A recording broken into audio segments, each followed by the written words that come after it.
Policy is considered as if incentive and policy are coterminous with, synonymous with each other.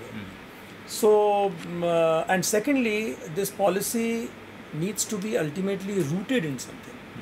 See, you can't provide a 3% incentive to one and 2% to another without a logic or a context. Therefore, and thirdly, there is so much happening globally. Right. We don't seem to acknowledge that. We, on a day-to-day basis, we know that. But when it comes to drafting a document of this importance, we completely ignore it.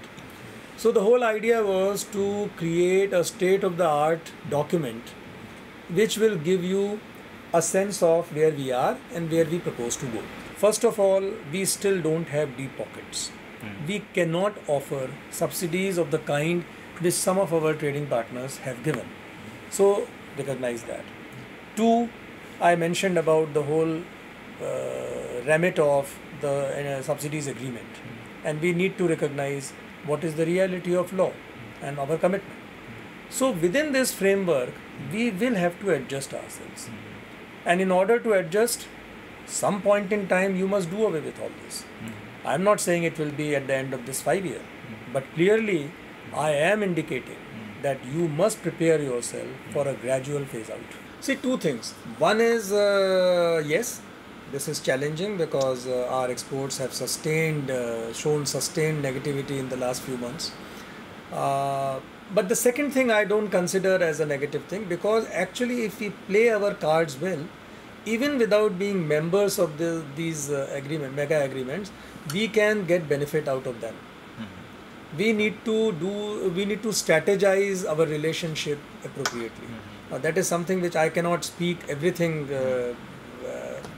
openly, but we can do that. Third thing is that we need to recognize that this is merchandise and services.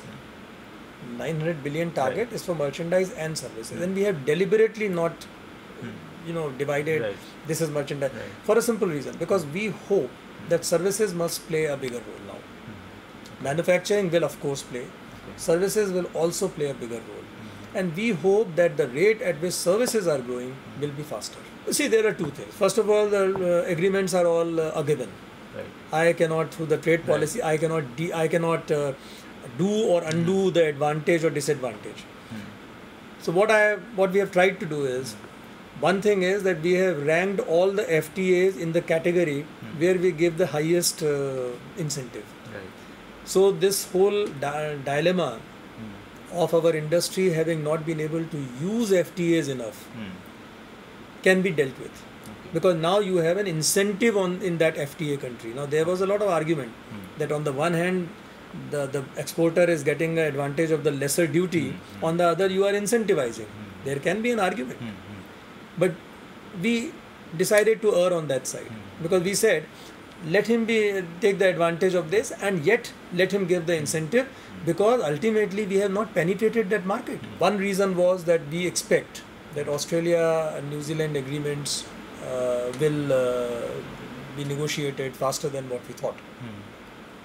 The other is that if you look at the size of the markets, much of what comes from Australia comes as raw material. Most of it actually comes as raw material. Much of what goes from India is products where we are very strong. So the incentive mechanism is not going to change much for Australia and New Zealand. Secondly, these markets relatively for the kind of products that we export are relatively smaller. So we thought that maybe this will not very adversely affect Australia and New Zealand.